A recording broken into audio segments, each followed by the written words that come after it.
Saludos, bienvenidos. Es otro episodio de Yo Sé Last Night, en esta oportunidad con un tema muy interesante.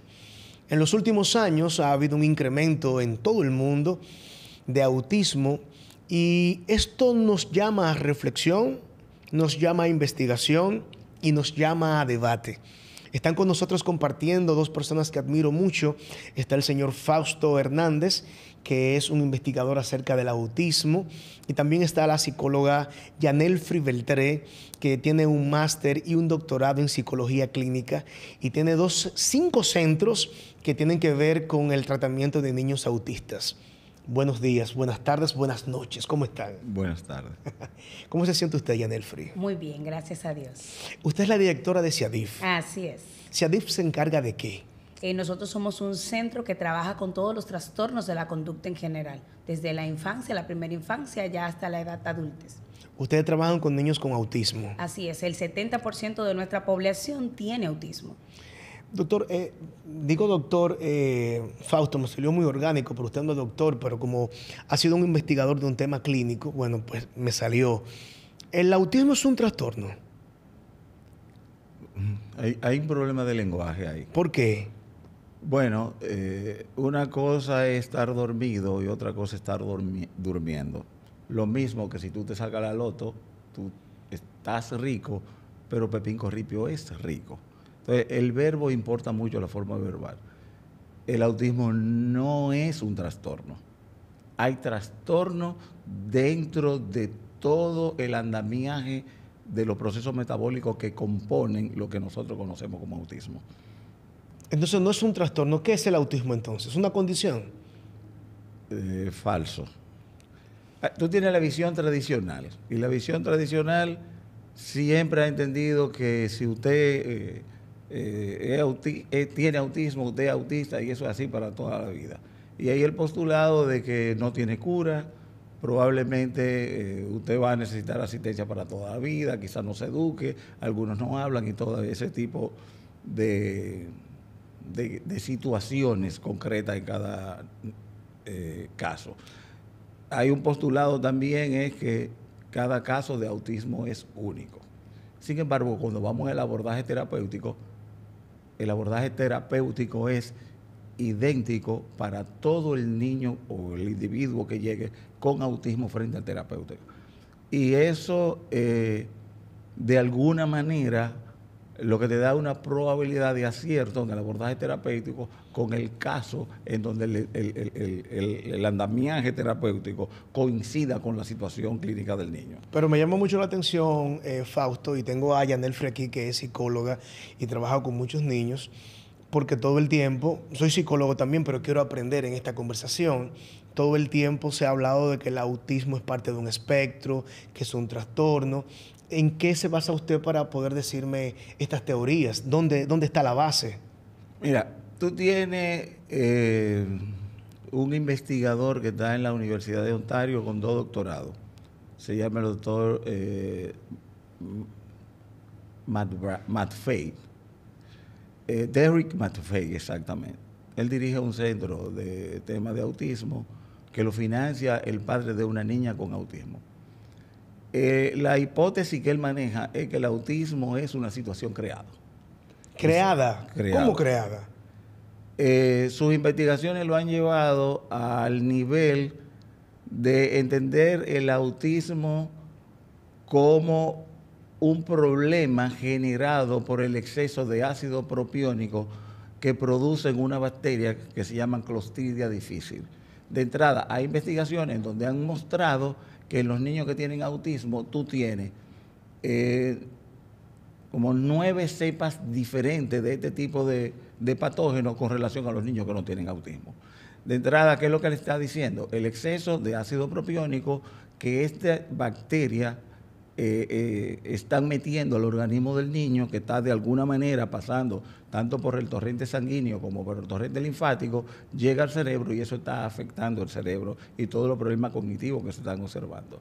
De entrada, el ácido propiónico es uno de los antídotos ¿cómo se llama en inglés? Short chain fatty acid. O sea, es uno de los ácidos orgánicos que producen las bacterias que nosotros tenemos en el microbioma intestinal. Pero volvamos a la raíz. Cuando usted dice que es creado, todo lo creado como que el hombre lo hizo para ponerlo en el cuerpo humano. ¿Es lo que usted quiere decir? Sí, hay una observación simple. El autismo tiene fecha de nacimiento. No importa cuándo lejos tú te vayas. No hay casos de autismo, por ejemplo, en el año 1400, por decirte algo, en la Edad Media o en cualquier localidad que tú tuvieras. No hay casos, yo no los he encontrado. Perdóneme, doctor, permítame confrontar esa teoría. Yanelfrey, ¿existe en la antigüedad autismo? Porque eso me llama mucho la atención. Albert Einstein, Beethoven, Isaac Newton. ¿Eran autistas? Totalmente. De entrada, eso no es la antigüedad. Albert Einstein es de ahorita. Y hay muchas personalidades que están acusados de autismo. Y uno de los casos de las acusaciones más potentes es el de Isaac Newton, que podía durar días y días trabajando sin comer incluso. Está el de una de las personas que yo más admiro, porque yo vengo en mi formación académica inicial de la química, que es Cavendish. Y también se tiene la acusación. Einstein, hasta donde se ha llegado a demostrar, sufría de un tema que se llama sinestesia. Einstein no tuvo, ¿cómo te lo explico? La sinestesia es la capacidad de ciertos individuos de saborear, qué sé yo, el humo, de entender los números como colores, de muchos elementos de la naturaleza que son intangibles. Ellos lo pueden de alguna manera ver de una forma tangible. Ellos desarrollan la asimilación abstracta. El concepto de asimilación abstracta no lo tengo bien claro. Lo que quiero decir es que se trata de un tipo de habilidad muy concreta en donde la persona es capaz, ¿cómo explicártelo? Es capaz hasta de distinguir el sabor del agua, que nos han dicho que es incolora, sin sabor, sí, y ese tipo de cosas, y nosotros no tenemos ese tipo de habilidad. Ok, don Fausto, pero cuando volvamos otra vez al punto, para pasar con Yanelfrey que me explique algunos puntos. Cuando usted dice que es creado el autismo, yo vuelvo y le digo, yo siento como que un científico hizo el autismo en un pote, se lo vació a un niño y tiene autismo. Explíqueme como con manzanitas para entenderlo. Ese pote existe. Lo que pasa es que tenemos que desagregar los componentes del pote. Yo te expliqué la tesis de Derrick McFake a partir del exceso de ácido propiónico de un tipo de patógeno. Y te dije que hay investigaciones en donde ya certifican el exceso de cepas de ese tipo de patógeno en niños con autismo, que está 9 veces con relación a niños que no tienen autismo. Yo no estoy siguiendo esa ruta de McFake, aunque sí le entiendo. Yo estoy por un tipo de, ¿cómo se llama?, de descomposición, por mi formación matemática, de todos los eventos que te conducen al autismo. Vamos para allá, para los eventos, perdóname, Fausto.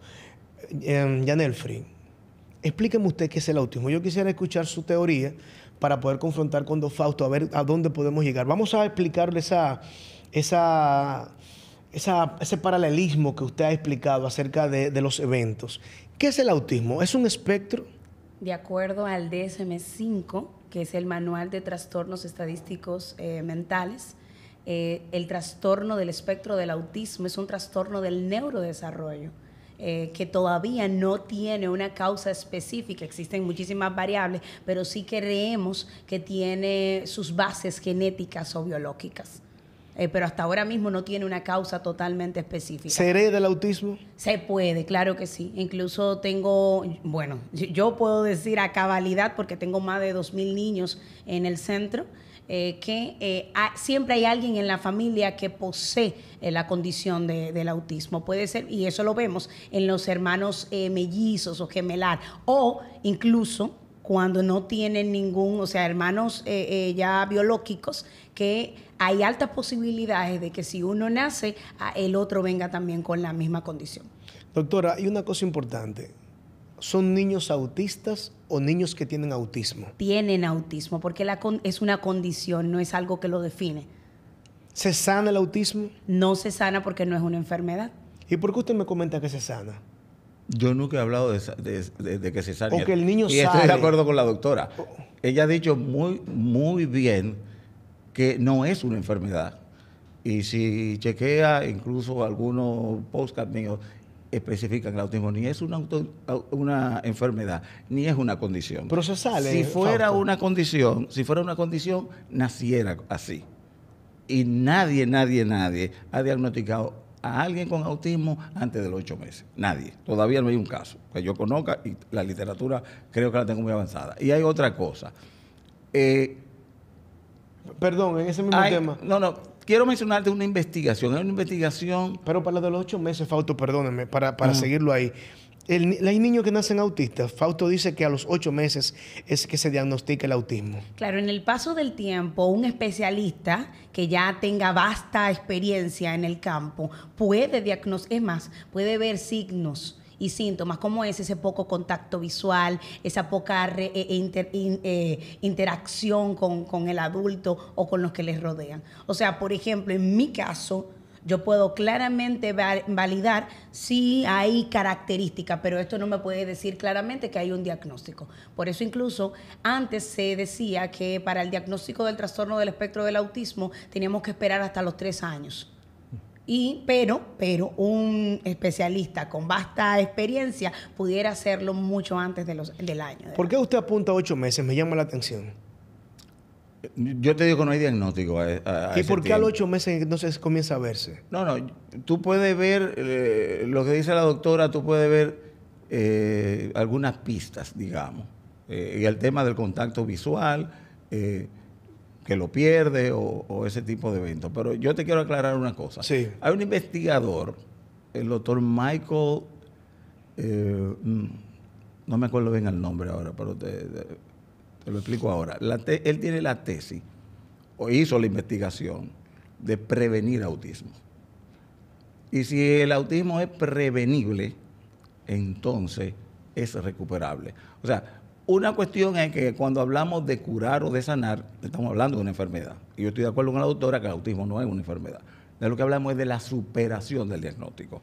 Entonces, lo que pasa es que en la visión tradicional existe el bias o el sesgo de que una vez autista o una vez con diagnóstico de autismo siempre tendrá ese estigma llevado consigo de que usted siempre será autista. Y eso no es correcto, porque los casos abundan, ¿eh? Yo no te puedo enumerar 1, 2, 3, pero los casos abundan de recuperaciones y de personas de éxito. O sea, eso no es nuevo, no es una novedad. ¿Pudiera enumerarme algunos de éxito? Que la gente sepa. Personas famosas que fueron autistas y usted dice que salieron del espectro. Mira, hay un libro del doctor Fitzgerald en donde te habla, por ejemplo, de un personaje que yo admiro mucho, que es Wittgenstein, Ludwig Wittgenstein, el famoso filósofo del lenguaje. Un principio de Wittgenstein era: los límites de mi mundo son los límites del lenguaje. Y él lo decía, y es la tesis de los investigadores, de que él estaba describiendo el tema que es normal en una persona con autismo. O sea, el primer elemento clave es la no verbalidad, hasta cierta edad. El tema es que dentro de ese espectro nadie ha explicado cuántos tipos de conducta o de eventos, o como le quieran llamar, tú tienes para ser autista en la jerga normal. Yo te puedo dar el caso de mi hijo. A mi hijo yo le tabulé unas 21 conductas autistas de acuerdo a la visión tradicional de este tipo de situaciones. Porque es bueno que la audiencia sepa, también la doctora, que Fausto tiene un hijo autista, o un hijo que tenía autismo. Se sanó. ¿Cómo podemos decirlo? Ella negó que se sane porque no es una enfermedad, ahora está preguntando si se sanó. No, por eso, porque como usted comenta de que se sanan, entonces quisiera saber. No, yo no he dicho que se sane, se recuperan, se supera. Se superó el autismo. Podemos decir que usted tiene un hijo que superó el autismo. Yo nunca lo he dicho, porque ninguno de los terapeutas y quienes diagnosticaron a mi hijo, tanto aquí en Puerto Rico como en New York, ninguno me ha dicho, mira, si tú resuelves estos 14 síntomas que son los que determinan el autismo, entonces ya se recuperó si tú lo superaste. ¿Cuáles son los 14 síntomas? No, yo te di un número que te pueden decir. Dígame los síntomas que usted entiende que superó su niño.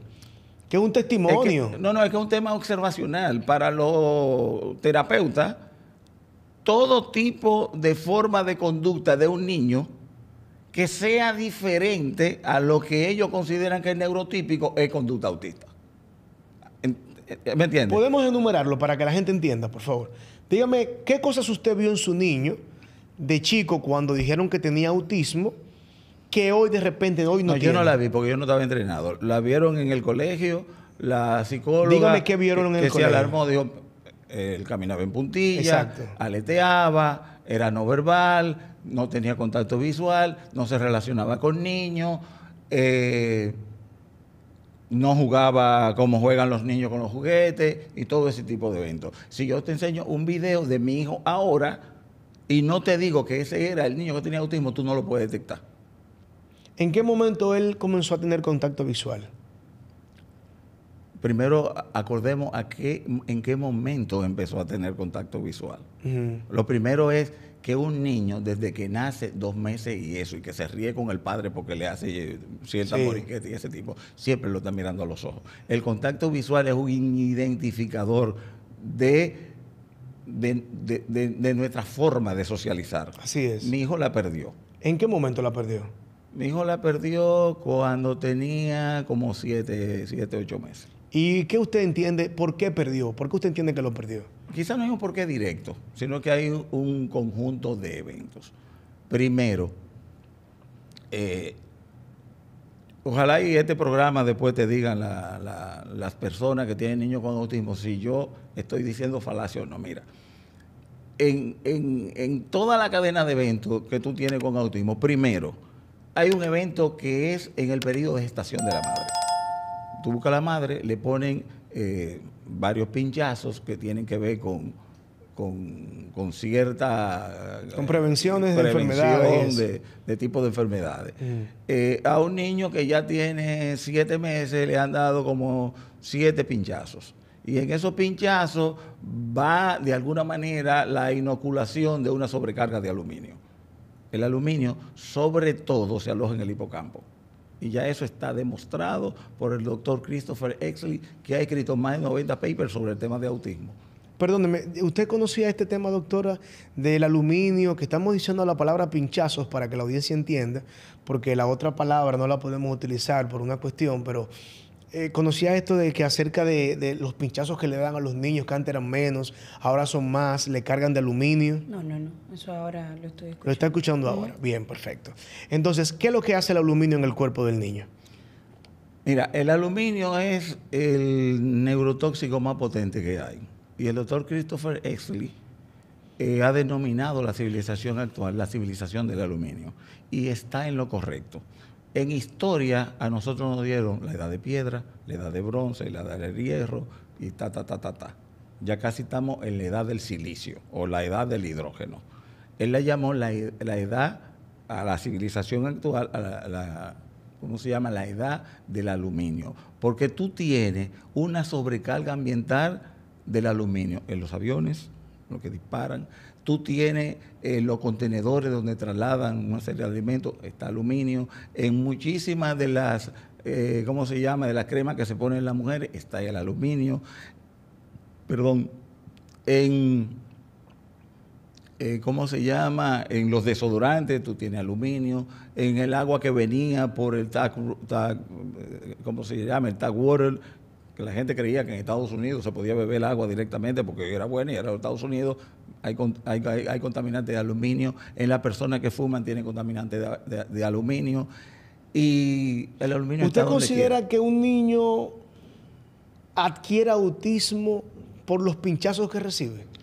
No, eso es un evento. Un evento. Yo te dije, tú tienes problemas en la atención del ginecobstetra con relación a la madre, lo que hace. tú tienes otra situación de que el 99% de los niños que tienen autismo no nacieron vaginalmente, sino que nacieron Cesárea. cesárea. Tú tienes otro evento. ¿Y qué pasa con la cesárea? ¿O qué pasa con la cesárea? Que el niño no pasa por el canal vaginal de la madre. Y al no pasar por el canal vaginal de la madre no le está donando lo que nosotros le llamamos flora intestinal, que realmente es el microbioma intestinal. Y ese microbioma intestinal contiene más del 70% de el sistema inmunitario innato del niño. Y además de eso, no se debe olvidar que cuando el niño está a nivel intrauterino, se alimenta de la madre. Pero si la madre tiene deficiencia, también le traslada la deficiencia. Y se ha demostrado que una de las deficiencias que se está trasladando de la madre al niño es justamente tanto el aluminio, dióxido de aluminio, que tiene la capacidad de pasar desde la madre a la placenta del niño y alojarse en el hipocampo. Por eso es que te dicen, es genético. No, no es genético. Estamos hablando de que hay un componente que está desviando el desarrollo neuroanatómico natural del niño. Entonces, por eso tú tienes que muchas veces te dicen, tiene autismo, tal cosa, es genético, se hereda. Mira, en este caso hay que tener mucho cuidado porque la heredad, ¿cómo te lo explico? La heredad no es tan simple, por una razón, y voy a acudir a Einstein, que ya la mencionó. Einstein decía bien claro, usted no puede tener resultados diferentes haciendo siempre lo mismo. Yo tengo el caso de una familia que yo le doy asistencia, padre, madre, 2 hijos. Comen juntos, la vida familiar juntos, todo.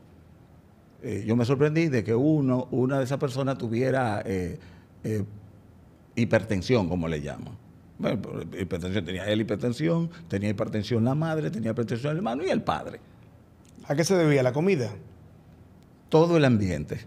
No la comida, porque la comida está englobada en lo que se llama estilo de vida. Un estilo de vida sedentario, grasa saturada por un tubo, deficiencia de las vitaminas esenciales A, D, E, K, que es liposoluble, una rienda de carbohidratos procesados y alimentación procesada, no llega alimentos al cuerpo y la peor de todas, agua que no tiene minerales. Y por tanto, como el agua no tiene minerales, te deshidrata. Hay que tener bien claro que el cuerpo humano es 75% agua, eso no dice. Y lo hemos aceptado. Siempre preguntamos, ¿y el 25% restante? Parece que a nadie le preocupa y no lo preocupa. El 25% restante es minerales. Y esos minerales, el agua lo que hace es que es el disolvente universal y además de eso también facilita que vaya a cada uno de los órganos. Uno de los problemas que tienen los niños es un problema de escasa conductividad eléctrica.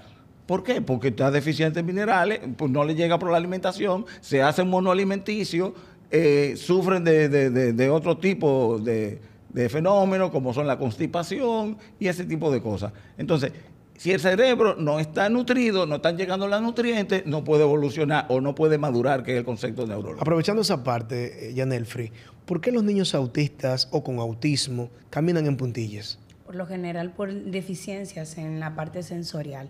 El autismo presenta serias dificultades a nivel sensorial. Entonces, por ejemplo, en lo táctil existen 8 sistemas sensoriales, entre ellos está el vestibular, la propiocepción, está el táctil, el auditivo. Entonces, por lo general, un niño con autismo siente deficiencias serias o siente dificultades para poner contacto en la tierra. A diferencia de usted, que puede estar quizás con los tenis o zapatos sin ningún inconveniente, un niño con autismo esto le causa malestar total. Le hago la misma pregunta a usted. ¿Por qué un niño con autismo camina en puntillas? Mira, lo primero es que la doctora está diciendo cosas que son ciertas. Ahora, tanto el sistema propioceptivo, vestibular o cualquier sistema, y los psicólogos trabajan mucho con todo el tema de que el autismo es un tema del sistema límbico.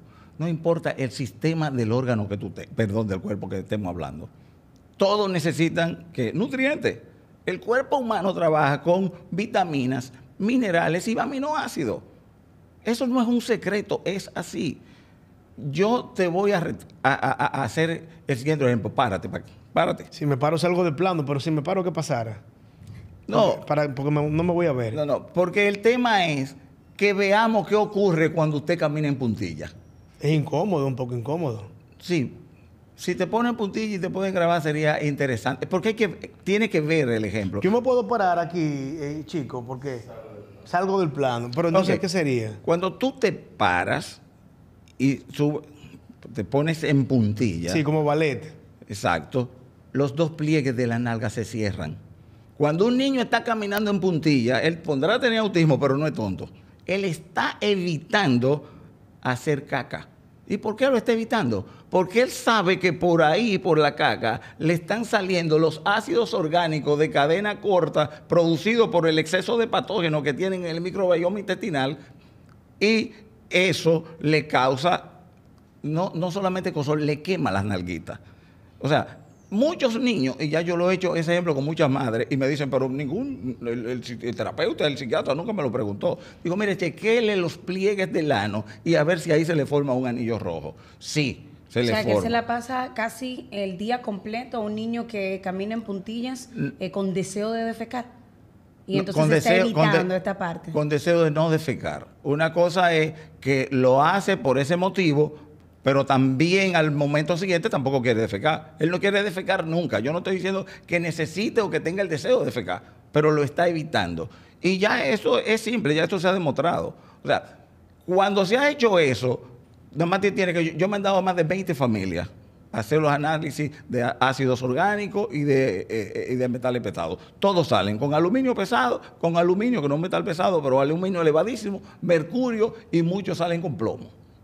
3 fenómenos. Y eso está ahí. Eso no es O sea, usted invento. me dice entonces que una desensibilización en el sistema táctil no daría buenos resultados en un niño con autismo. No, lo que tenemos que preguntarnos es justamente qué está provocando el descenso en esa sensibilidad. ¿Qué lo está provocando? Y hay una teoría que no se conoce mucho, que es la teoría del mundo intenso. La teoría del mundo intenso es fascinante. La postuló el doctor David Markham. ¿Qué dice la teoría? David Markham, que el problema del autismo es que estos niños sensorialmente están sobrecargados de información y no la pueden manejar. Sí, es así. Pero una cosa, para seguir en ese mismo orden, ¿cómo se corrige o cómo se mejora el caminar en puntillas desde este punto? Intentando realizar, lo primero que nosotros realizamos, eso se hace a través de un terapeuta ocupacional, un perfil sensorial, validando cuáles son aquellas necesidades sensoriales que el niño tiene, ya sea de hipersensibilidad o de hiposensibilidad. En este caso, por lo general, hay una hipersensibilidad a estar, o sea, que está... poner prensado lo que son los pies en el suelo. ¿Qué se haría en este caso? Intentar desensibilizar al despacio. Ponerlo en contacto, por ejemplo, con la grama, pudiera ser, utilizar elementos que pudieran quizás causarle cierta irritabilidad, pero despacio, claro, para que no haya una descarga sensorial en este caso. Entonces, ¿cómo se mejora el caminar en puntillas desde el punto de vista suyo? Tú tienes el primer paso. ¿Cuál es? Derrota el sobrecrecimiento de bacterias patógenas. ¿Cómo lo hacemos? En el niño. Las bacterias dañinas se combaten con bacterias benéficas. ¿Y cuáles son las bacterias benéficas? Las bacterias probióticas. ¿Me puede decir alguna, por favor? Lactobacillus acidófilos y toda... Pero para las madres que están viendo este video, que son madres llanas, que no conocen de ciencia, ¿qué recomendación usted le hace? ¿Cómo ellos pueden eliminar esos patógenos? ¿Con qué? ¿Con qué alimento? Primero con alimentos que tengan lo que se llaman efectos prebióticos, que son las fibras que alimentan al microbioma intestinal de la bacteria benéfica. ¿Cómo cuáles, por favor? Espárragos y cosas. No tengo la enumeración, pero todos los alimentos con alto contenido en fibra. Ese es el concepto general. Vegetales, por ejemplo. Vegetales tienen mucha fibra. ¿Estos Brócoli, los ese jugos tipo de verdes de extractores funcionaría para un niño? Funciona para cualquier persona, porque ahí lo que tú le estás dando es, ¿cómo se llama? Un tipo de agua que es el agua que entra al interior de la célula. Por eso el autismo, cualquier otro tipo de situación clínica, la mirada tiene que ser a nivel molecular. no a nivel de lo que estoy viendo, a nivel molecular. ¿Qué es lo que pasa? Todos los efectos de jugo verde y toda esa parafernalia de Gwyneth Paltrow y ese tipo de cosas, tiene que ver mucho con que el agua que está en los vegetales, sobre todo orgánicos, no es el agua H2O que tú conoces, es H32O, es agua estructurada, y te lo explico. A nivel celular, el agua ni es líquida ni es sólida, sino que es un intermediario, se comporta como un gel. Entonces, el genio de esto es el doctor Gerald Pollack, y a eso le llamó structural water, o sea, agua estructurada. ¿Te das cuenta? Entonces, muchas de las personas que tú ves que tienen Alzheimer y ese tipo de cosas, uno de los primeros problemas que tienen es que tienen deshidratación. Y el autismo es uno de los casos más interesantes en donde tú tienes convergencia o puntos de comunes con esclerosis múltiple. Tú tienes contacto también con Alzheimer y tú tienes otro tipo de problemática con el tema intestinal. Yo empecé a tratar a mi hijo bajo el supuesto de una denominación que yo creé que fue diabetes intestinal. O sea, todo el intestino de mi hijo estaba comprometido por el exceso de bacterias y todo el trato digestivo impedía que hiciera los alimentos. Una forma de darse cuenta ¿cuál es? Cuando el niño hace caca, agarra el pañal y vea lo que tenía. Por ejemplo, no metabolizaba maíz, entero lo tiraba. Perdón, usted tomar la caca y mirarla. Claro. Y entonces, ¿qué vemos ahí en las heces? ¿Qué vemos? Tú ves lo que se llaman péptidos no digeridos. Péptido es, ¿cómo se llama? Tú tienes una proteína que tiene una cadena de aminoácidos de, qué sé yo, 300, 200, y tú vas a tener ahora un componente que tiene, qué sé yo, 20, 25 aminoácidos, se lo llaman péptidos no digeridos, y tú lo ves, lo puedes palpar. Eso yo lo hice con mi hijo. Okay. Entonces, no está haciendo bien la digestión, y como no está haciendo bien la digestión, no están llegando nutrientes al cerebro. Por tanto, no solamente el sistema vestibular, pues está afuera, y yo no descarto lo que dice la doctora, el sistema vestibular está comprometido. Ahora, ¿qué está ocasionando eso? Que no hay nutrientes al cerebro. Doctora, ¿por qué los niños aletean? Por lo general también por la misma dificultad sensorial. Un niño y tiene que ver muchísimo con la propiocepción. Un niño por lo general que tiene con autismo tiene dificultades para tener control corporal, para saber qué es lo que está ocurriendo en su entorno. Y por lo general para sentir y bajar incluso muchas veces los niveles de ansiedad que le ocasiona el entorno, el ambiente, pues entonces aletean. Se regulan, aletean. Esa es una manera como de regularse en el momento. O sea, sienten mucha, hay hipersensibilidad, por ejemplo, auditiva, y esto le causa malestar, pues entonces comienzo a aletear. Cuando dice hipersensibilidad es que escuchan más que otros niños. Por ejemplo, en el caso de usted, ponemos un radio y usted lo va a escuchar en 3. El niño es posible que lo escuche en 20. Por eso la música muy alta le molesta. Exacto, pero le va a molestar al doble de lo que a usted le está molestando. Entonces, muchas veces, hasta mi tono de voz, que quizás para usted no es molestoso, pero para el niño hipersensible, o sea, que hay hipersensibilidad auditiva, me puede mostrar malestar. Y esto ellos lo manifiestan con conductas disruptivas, y entre ellas está el aletear. Ok, ¿hasta qué punto, doctora, un niño con autismo puede mejorar su situación de tal manera que se pueda introducir en la sociedad como un ente productivo? ¿Hasta qué punto?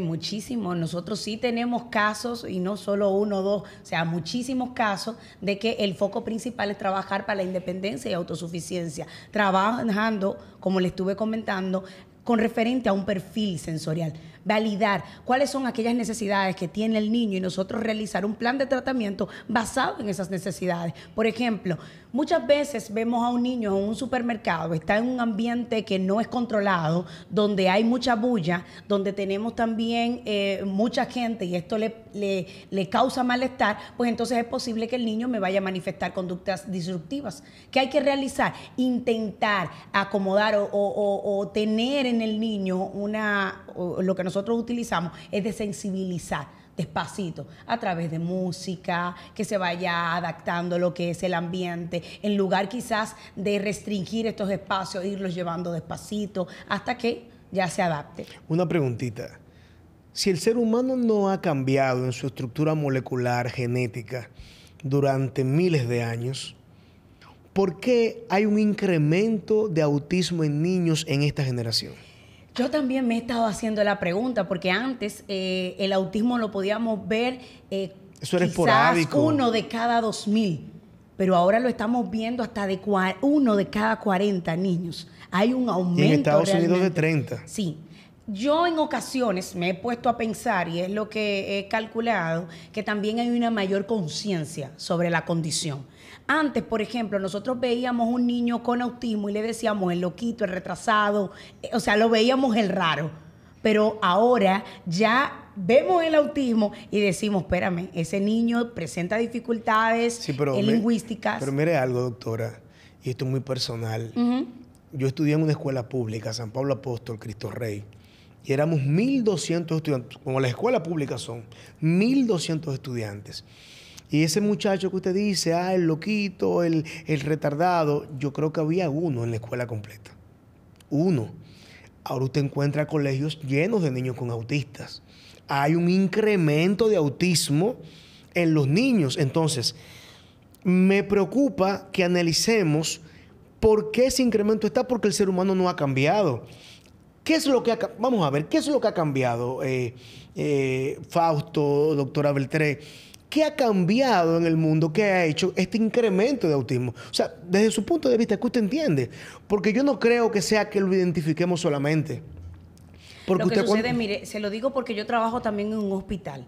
Por lo general, antes yo estudié en una escuela pública, por ejemplo, y en esta escuela podíamos no ver casos, pero era porque esos casos se quedaban en casa.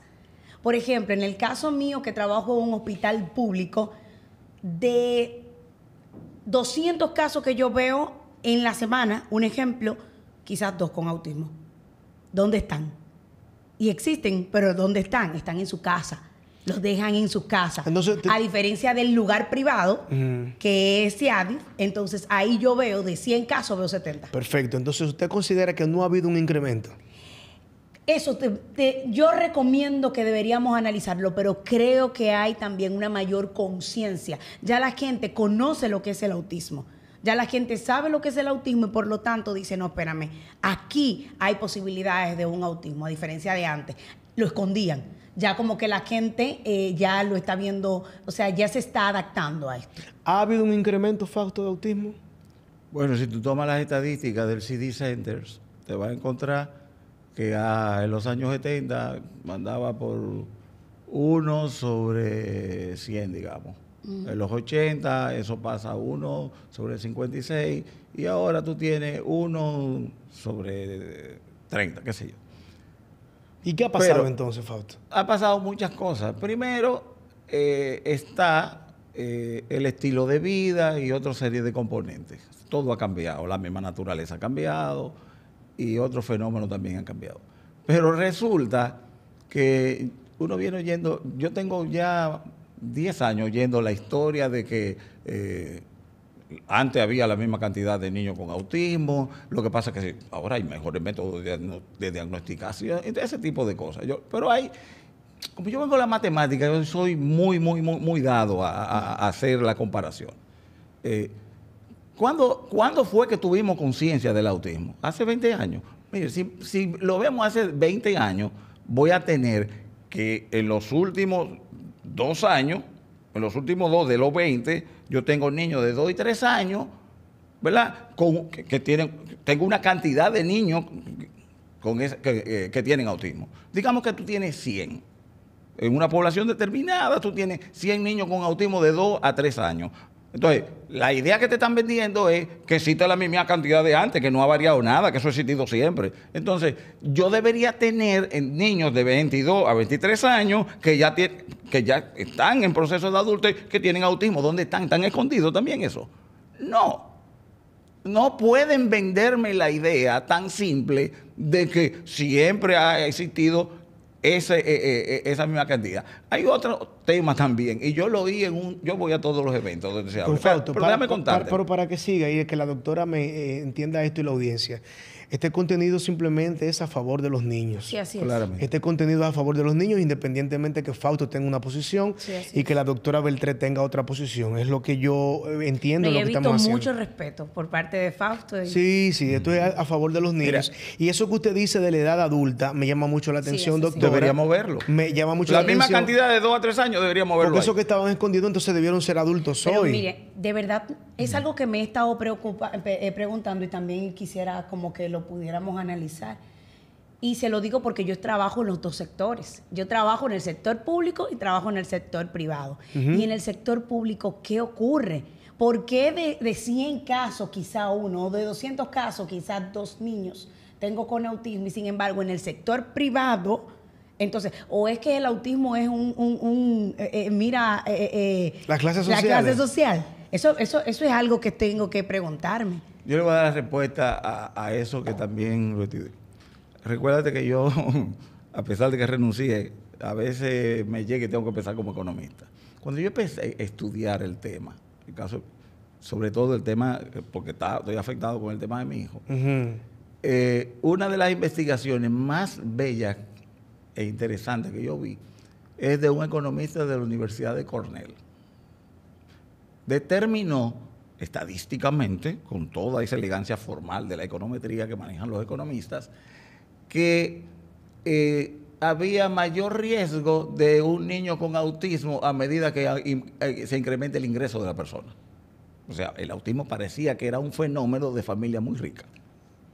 Ese por un lado. Y hay otra investigación que muestra estadísticamente que tú tienes menos casos de autismo en Albuquerque que en New Jersey, por ejemplo. ¿Por qué? ¿Por qué? Porque las condiciones climáticas son diferentes. ¿Cuál es la diferencia?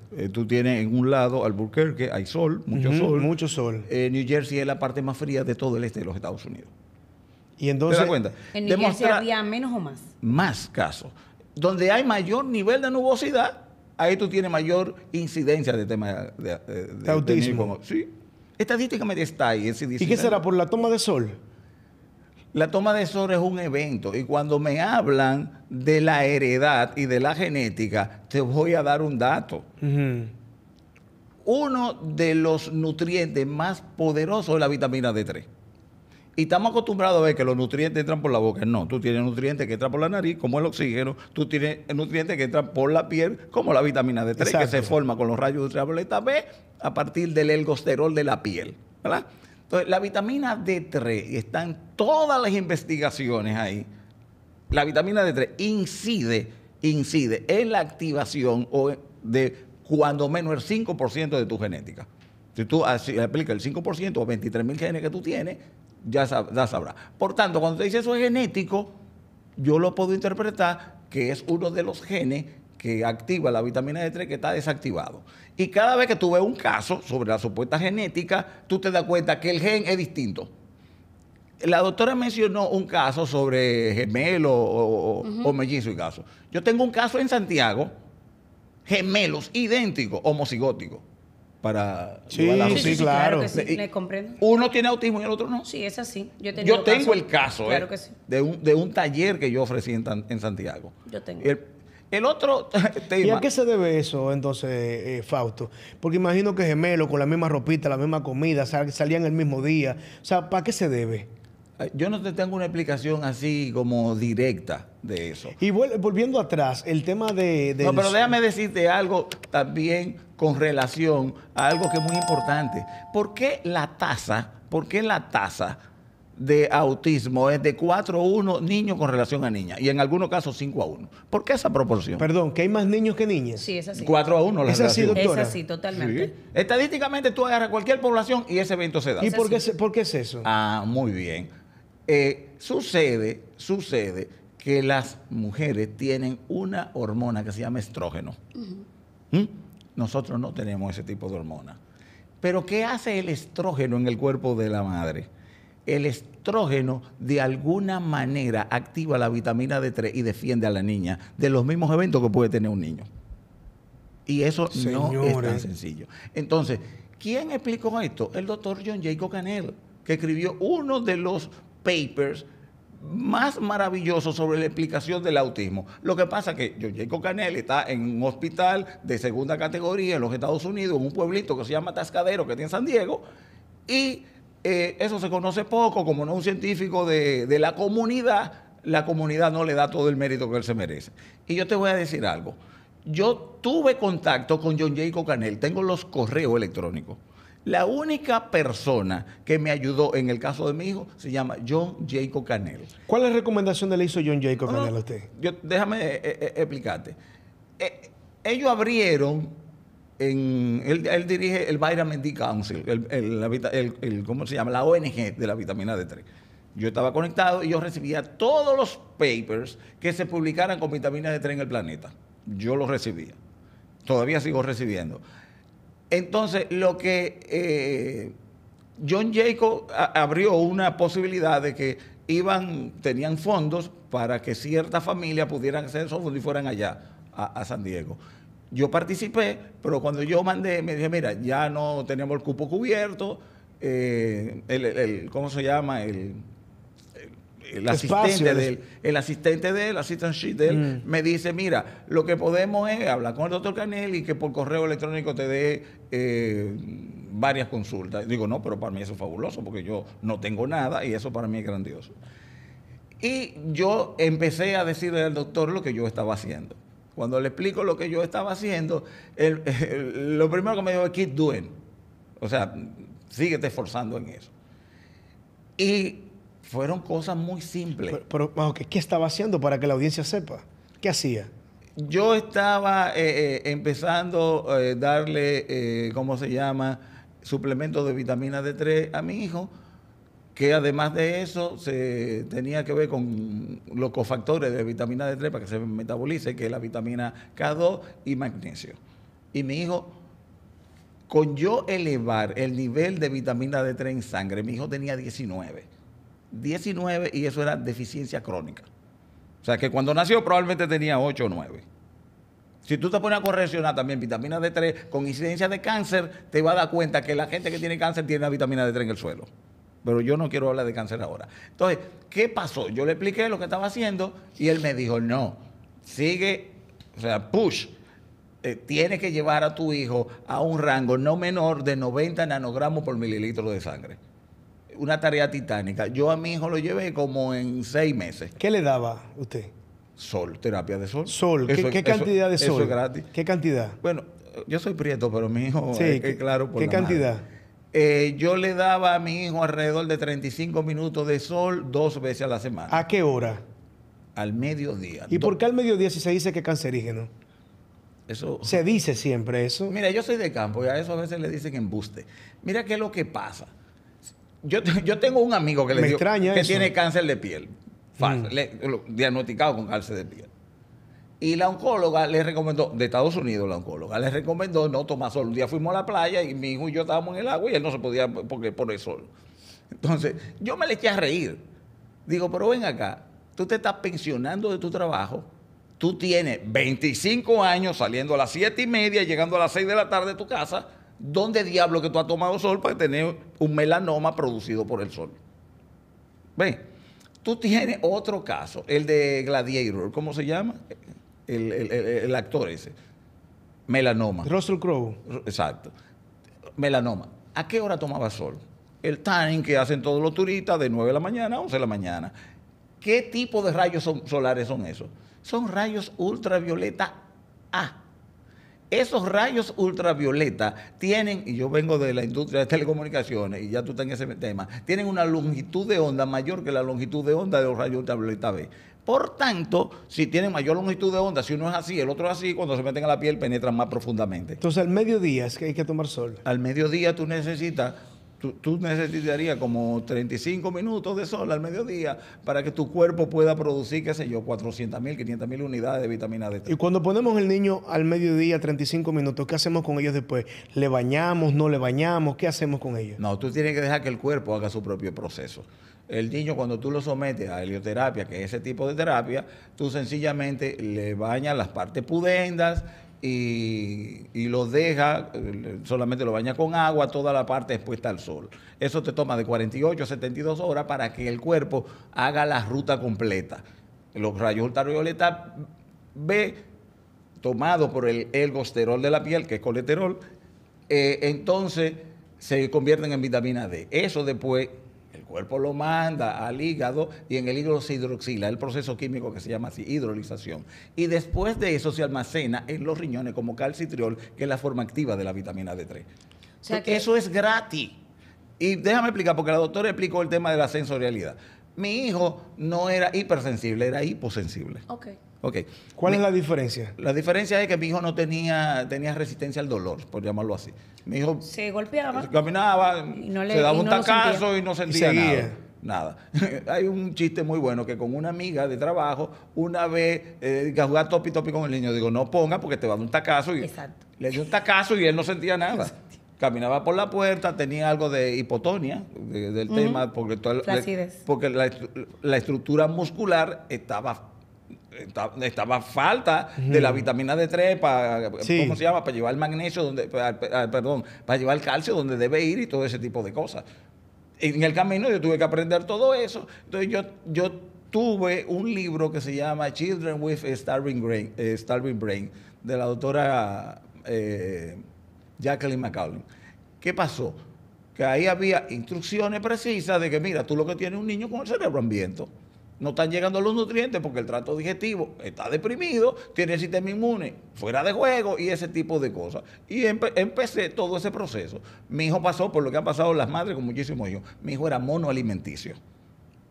¿De acuerdo? Mucha gente... Perdón, ¿cómo cambió lo de lo de ser monoalimenticio? Desde que empezó a tener altos niveles de vitamina D3 y empezó a tener sensorialidad. Yo le daba alrededor de 5 minutos en cada una de las extremidades, espaldita y barriguita, con un cepillito especial que me lo mandó una persona de Estados Unidos. Con un cepillito para que sintiera las fibras. Y él no tenía, hasta que un día el agua... Eso no sería de sensibilización igual en la parte táctil. Sí, era terapia táctil, pero también estaba alimentándolo. Yo así hice es como la combinación. Hice las dos cosas porque no estaban llegando los nutrientes. Entonces, a mí me está, o sea, es una pregunta que le tengo. ¿Usted entonces no cree en las terapias psicológicas? ¿Usted cree que con las terapias de sol ya es suficiente? No, yo no he dicho eso. El tema que él quería le tocó a la doctora. No, nunca he dicho eso, aunque me acusan de eso. Sí, eso es importante. Mira que no, claro que es importante. Yo he dicho, un niño con hiperactividad, sin lenguaje y con otro tipo de eventos, lo que necesita no es terapia. Es que usted recupere el metabolismo del cuerpo. Y esto es la tesis de un eminente científico que dirige el Instituto Walsh en los Estados Unidos, no me acuerdo ahora dónde está. Y es lo que le dice, ¿cómo se llama? Heal the biochemistry of the body and then heal the brain. O sea, usted primero restablece el metabolismo del cuerpo y luego va al todo cerebro. eso va al cerebro. Entonces, ¿no se pudiera hacer esto al mismo tiempo? O sea, tanto en la parte biológica, la nutrición...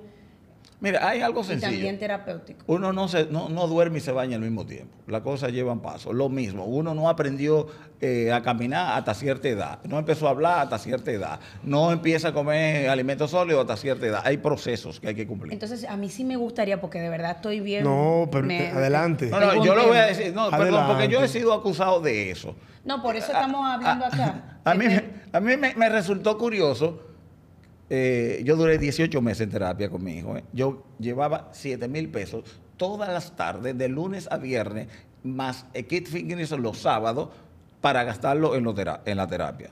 Yo no estoy acusando a los terapeutas, ni mucho menos, ni eso. Yo estoy diciendo, primero resuelva el problema nutricional y luego llévelo a terapia para que recupere el delay que pueda tener en términos de aprendizaje, en términos de lengua y esto. Porque si fuera tan sencillo... entender que autismo es deficiencia de terapia, nadie nace con deficiencia de terapia. Nadie en la vida nace con deficiencia. Usted nace con problemas nutricionales, con déficits nutricionales, y eso si se va alargando, prolonga que Entonces, un niño que tenga autismo leve, como le dicen, llega a autismo severo. Simple. por ejemplo, nosotros que trabajamos con terapia cognitivo-conductual y yo que soy muy enfocada en el aprendizaje vicario, que es que todo ser humano aprende de lo que ve. Entonces, eso no resultaría, usted mismo, todo lo que usted ha escuchado, todo lo que está incluso manifestando acá, es porque lo ha visto, lo ha leído. O sea, esto no funcionaría. Un niño que me presenta, por ejemplo, una dificultad para la regulación emocional, que es un niño que se me frustra con mucha facilidad. ¿La terapia conductual no le ayudaría en esta parte a regular sus emociones? Mire, yo no me estoy defendiendo del tema de la terapia. Yo estoy diciendo, las terapias no funcionan solas, no pueden funcionar solas, porque un niño no tiene ningún problema por deficiencia de terapia. Miren, ya tenemos que irnos. Entonces, lo que yo digo es, resuelvan los problemas metabólicos. Y te voy a decir, uno de los problemas metabólicos que tiene el niño es que la vaina de la mielina, que es lo que tienen componentes con las personas que tienen esclerosis múltiple, la vaina de la mielina no está perfectamente, ¿cómo se llama? Cubierta. Tú tienes que la vaina de la mielina en los axones son los oligodendrocitos, parte de las células gliales. Entonces, en los niños que tienen autismo, tienen ese tipo de problemática de desmielinización que tiene la gente con esclerosis múltiple. ¿Y cómo se resuelve? El doctor Coimbra en Brasil lo está resolviendo bastante bien y ha curado esclerosis múltiple. Puede buscar en YouTube el doctor Coimbra, alta dosis de vitamina D3. Qué chiste. Perdón, que era algo, perdón. Sí, claro. Esa era mi pregunta que Claro. estoy... ¿Tiene usted caso? Eso es lo que me causa. ¿Tiene usted caso palpable de que se hayan restablecido a través de sus métodos? Bueno, yo tengo tres casos. ¿De cuántos? De una población estadísticamente. No, que yo le he dado, vamos a decir que yo le he dado asistencia continua, porque hay alguna gente que me consultan y luego no vuelven y ese tipo de cosas, y yo respondo a todo lo que me escribe. Okay. Pero continuo, yo tengo un caso de una señora que trajo a su hija de New Jersey acá. Dijo, mire, aquí me están diciendo eso, que la alergia, que eso. Le digo, no, la alergia es el sistema inmune que está actuando. Esa No, niña, estamos hablando de autismo. perdón, pero era una niña autista. Ah, ok. Entonces, esa niña, si usted la ve ahora, no le va a ver ningún signo. Es una estrella en ballet. Y la neuróloga de allá, tengo el reporte que me lo mandó, le dijo, ya la niña no tiene autismo. Pues eso me encantaría como que... Si usted busca una entrevista que me hicieron en la revista 110, en los comentarios que están ahí de esa entrevista, le dijo una señora, mire, vuelvan y lleven a ese señor ahí, porque ya a mi hija le quitaron el diagnóstico de autismo. Y tengo otro caso que me lo reservo. Y podemos contactar a esa señora porque sería un testimonio muy Eso es chulo. muy eso. importante. Es un testimonio fehaciente. No, yo no tengo el contacto, como te diría, porque yo pierdo de los mucho casos contacto. mismos que usted tiene, que ya se han curado. Para que nos cuente su Curado historia. cuidado no es el tema. Yo te puedo dar el caso, y quizás no lo presentemos aquí, yo le presento un video de mi hijo y dígame de dónde está el autismo. No se preocupe. Pero yo digo, para una próxima entrega, pudiéramos invitar a cualquier persona que haya tratado con usted, porque ese testimonio puede servir para muchos niños, para muchas familias. Pero en este caso, ya haciendo el colofón de esta conversación... yo te puedo traer algo. Eso lo hablamos, no se preocupe. Vamos a hacer lo siguiente. Yo quisiera que tanto la doctora Beltré como usted, don Fausto, me dieran 5 recomendaciones para las familias que están viendo este episodio para que sus niños autistas mejoren su conducta y mejoren su situación. Podemos comenzar con usted, que es la dama, por favor.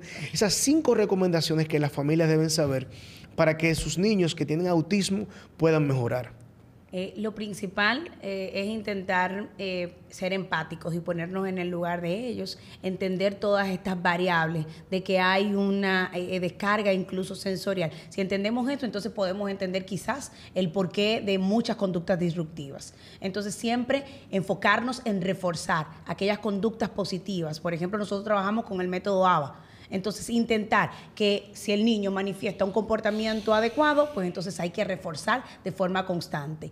Intentar no verlo como una enfermedad o que el niño es diferente a otros. Incluso yo siempre recomiendo que tratando de de ajustar y enfocarlo en la independencia, autosuficiencia, incluso permitirle que haga cosas. A veces queremos estar con ñoñerías. No, él es un niño que sí tiene una condición, pero que de la mano de nosotros pudiera llegar bastante lejos. Perfecto.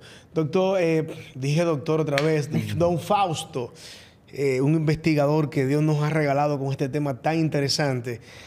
5 recomendaciones puntuales, 5. Mira, primer tarea, lo que yo le llamo terapia no convencional, exposición al sol para incrementar los niveles de vitamina D3 en sangre. Segunda tarea, que camine descalzo en la tierra o la grama. Ambas terapias pueden hacerse al mismo tiempo, al unísono, por tanto, un 2 por 1. ¿Qué está haciendo con eso? Estos niños tienen un problema y el autismo ha sido ya encriptado, digamos, como una enfermedad, y esta sí es la enfermedad de disfunción mitocondrial. ¿Qué significa eso? Que el niño, por algún motivo metabólico sobre todo, está produciendo menos energía que la demanda de energía del cuerpo. Las mitocondrias no están produciendo suficiente energía para la demanda de energía que necesita el cerebro, que es el que más energía demanda. Si tú te das cuenta, la mayoría de los casos clínicos de las enfermedades que le llaman neurológicas o neurodegenerativas tienen ese tipo de inconvenientes.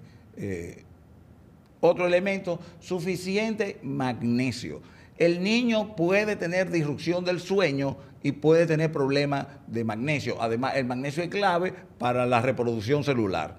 Los niños que le dan melatonina para dormir, ¿está mal, está bien? No, es correcto. La melatonina, acuérdate que es un subproducto de la serotonina.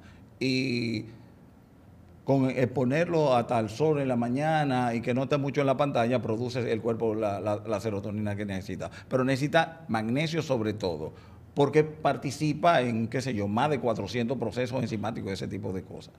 Además de eso, necesita, y por favor háganlo, eliminen todos los productos que tengan que ver con leche de vaca.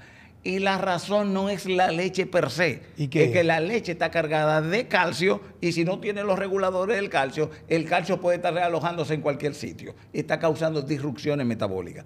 Ese es un tema. El otro podría ser... Pero perdón, doctor, Fausto, Dios mío, me habla de la leche... mi doctorado en economía, yo dejé eso. Bueno, pues bien, leche de vaca, pero sí la leche que consume diario tiene que consumirla. No, la leche... cuando un niño tiene 2 o 3 años, no necesita leche. Ya tiene todo el andamiaje para los alimentos sólidos. Y tú tienes calcio, qué sé yo, la rúcula tiene tanto calcio como tiene la leche. O sea, no necesita leche ya. Pero claro que entonces, no. ¿por qué no venden esa idea de que se necesita leche? Porque tú tienes una industria que está a favor de leche, leche, leche, y tú tienes todo un backstage. Tú tienes todo un backstage de gente recomendándote calcio, calcio, calcio, calcio. ¿A quién le estás recomendando calcio a la gente que tiene osteoporosis? Se recomienda incluso alimentos que vengan sin gluten. No, por mi Leche caso de no hay leche almendra, más. leche Perdón. Bueno, la idea es que arroz. tú quites todo eso, pero ella habla también sin gluten. El tema del gluten es que el gluten es una lectina. Y el gluten, además, es similar en términos molecular, cuando tú lo pones de la estructura molecular, es idéntico a la caseína. Y gluten viene de glut. Sí. La cuestión de la leche que se fermentaba o algo de eso, lo utilizaban a veces en la Edad Media como pegamento. Glut es de pegamento que viene ahí. Sí. Entonces se pega en la mucosa intestinal y te está creando problemas de inflamación. Entonces el primer Causando problema que conductas tienen disruptivas. que corregir los niños que tienen autismo es corrijan el problema de inflamación intestinal. Entonces no le pueden dar nutrientes que son proinflamatorios, como todos los granos. Y cada vez que me preguntan, entonces no puedo dar habichuela. No, la habichuela es legumbre. Cuando yo hablo de granos son soya, maíz, cebada, centeno, trigo. Cero. Y cero leche. Cero leche de vaca. De vaca. Tú tienes, hay una discusión ahí bastante interesante y es que la leche de la vaca, la caseína que tiene, la caseína es una proteína, es caseína A. Entonces la leche de cabra o de chivo, como decimos nosotros, es caseína B. No son idénticas. Y yo te puedo decir una cosa. Este que está aquí fue criado con leche de vaca. Va a cumplir 64 años y todavía nunca he estado en un hospital a menos que no haya sido. No, y todos nosotros, el queso, el yogur, todo. Todo. Pero los niños tienen una deficiencia y hay que ayudarlos con eso. Los niños tienen lo que se llama un desbalance metabólico en todo lo que tenga que ver con el calcio, porque el calcio es el mineral más abundante, pero es proinflamatorio. Fácil. ¿Cuánta gente tú conoces con cálculo en la vesícula o cálculo en los riñones? Mogollón. No conoce a nadie. Con cálculo en los riñones, no conozco a nadie. Eso abunda muchísimo. Y hay que hacer, mira, la gente le saca la vesícula y eso. ¿Qué es lo que está ocurriendo? Esa gente tiene exceso de calcio y se ha alojado de ahí. Por eso llaman piedras de calcio. ¿Qué es lo que está pasando? El cuerpo tiene su andamiaje para defenderse. A ti te va a doler, por eso se está defendiendo. Como es proinflamatorio, el cuerpo produce un compuesto que llama ácido oxálico. Por eso a muchos niños que tienen autismo y le hacen cierta analítica, salen con los oxalatos altos. ¿Verdad? Entonces, cuando el ácido oxálico se une con el calcio, forma la piedra que tú conoces. Entonces, decimos toma de sol, eliminar la leche de vaca, darle magnesio. Todos los granos. Todos los granos. ¿Otra cosa? ¿Alguna otra recomendación? Lo más importante, asistir a un profesional calificado en el tema totalmente. ¿Quiénes son? Neurólogo pediatra, psiquiatra infantil, psicólogo infanto-juvenil, especialista en autismo, terapia ocupacional y terapeuta del habla. Ese es el equipo multidisciplinario para trabajar en el trastorno del espectro del autismo. Yo entiendo que hemos hablado mucho y basta. Y podemos hacer otros Quizá dijimos muy poco en todo eso. No, faltan episodios acerca de este tema y siento que ha sido productivo. Independientemente de que tengamos teorías encontradas. Teorías encontradas, siempre podemos aprender. Lo que dice la doctora Beltré ha sido muy valioso y también lo que dice Fausto Hernández ha sido muy valioso.